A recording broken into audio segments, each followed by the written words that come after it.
Selamat sore, BR Kesiswaan Semanda Official di mana saja Anda berada. Kembali bersama saya Barnabas Ambon. Kita akan menanggapi peristiwa tragis yang mengguncang dunia pendidikan kita, di mana seorang siswa sekolah dasar di wilayah Ngada, NTT Flores, dikabarkan meninggal dunia dalam tindakan bunuh diri. Kabar ini tentu menjadi luka mendalam, bukan hanya bagi keluarga yang ditinggalkan, tetapi juga bagi masyarakat dan dunia pendidikan secara umum. Tragedi bunuh diri seorang siswa sekolah dasar di Ngada bukan hanya menyisakan luka bagi keluarga dan masyarakat, tetapi juga menghadirkan gugatan moral yang luas, bukan saja kepada negara sebagai pemegang mandat konstitusi, melainkan juga kepada institusi sosial dan keagamaan yang hidup dan berpengaruh di tengah masyarakat. Jika peristiwa ini dibaca sebagai cermin kegagalan negara dalam menjamin hak pendidikan sebagaimana diamanatkan pasal 31 dan pasal 34 Undang-Undang Dasar 1945, maka ia juga dapat dipahami sebagai refleksi atas kegagalan komunitas iman, termasuk gereja, terutama dalam menjalankan panggilannya sebagai ruang perlindungan dan pengharapan. Pasal 31 Undang-Undang Dasar 1945 menegaskan hak setiap warga negara untuk memperoleh pendidikan dan kewajiban negara untuk membiayai pendidikan dasar. Pendidikan dalam pengertian konstitusional tidak hanya berarti transfer pengetahuan, tetapi juga membentuk karakter dan perlindungan martabat manusia. Sementara itu, pasal 34 mengamanatkan bahwa fakir miskin dan anak-anak terlantar dipelihara oleh negara. Sebuah mandat perlindungan yang seharusnya menjangkau seluruh aspek kehidupan anak, termasuk kesehatan mental dan kesejahteraan emosionalnya. Namun negara bukan satu-satunya aktor moral dalam kehidupan sosial. Gereja sebagai persekutuan umat beriman memiliki tanggung jawab pastoral dan profetis.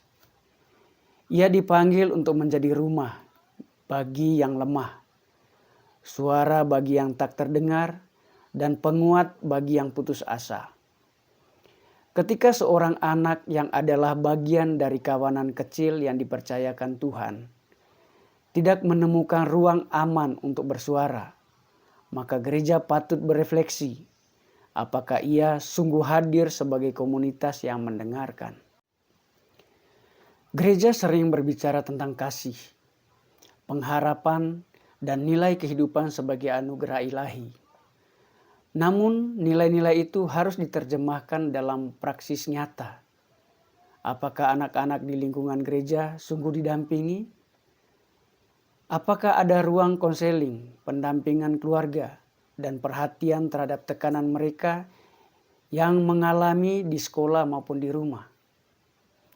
Ataukah gereja lebih sibuk dengan ritus dan administrasi internal sehingga luput membaca tanda-tanda kegelisahan di tengah umatnya? Di banyak daerah, gereja memiliki pengaruh sosial yang besar, bahkan lebih dekat dengan masyarakat dibandingkan institusi negara. Karena itu, kegagalan gereja bukanlah kegagalan administratif, melainkan kegagalan moral dan pastoralnya. Ketika seorang anak kehilangan harapan, itu berarti komunitas sekitarnya, termasuk gereja, tidak cukup peka menangkap jeritan sunyi yang mungkin tak terucap. Gereja dipanggil bukan hanya untuk menghibur setelah tragedi terjadi, tetapi juga untuk mencegahnya melalui pendidikan iman yang membebaskan, penguatan keluarga, dan advokasi sosial. Tentu tanggung jawab utama pemenuhan hak pendidikan tetap berada pada negara. Namun gereja memiliki peran komplementer yang tidak kalah penting. Membentuk budaya peduli, membangun solidaritas, dan menanamkan kesadaran bahwa setiap anak adalah citra Allah yang tak ternilai. Gereja yang setia pada Injil semestinya menjadi tempat di mana anak merasa diterima tanpa syarat, didengarkan tanpa dihakimi, dan dikuatkan ketika menghadapi tekanan. Tragedi ini seharusnya menjadi momen pertobatan kolektif, baik bagi negara maupun gereja.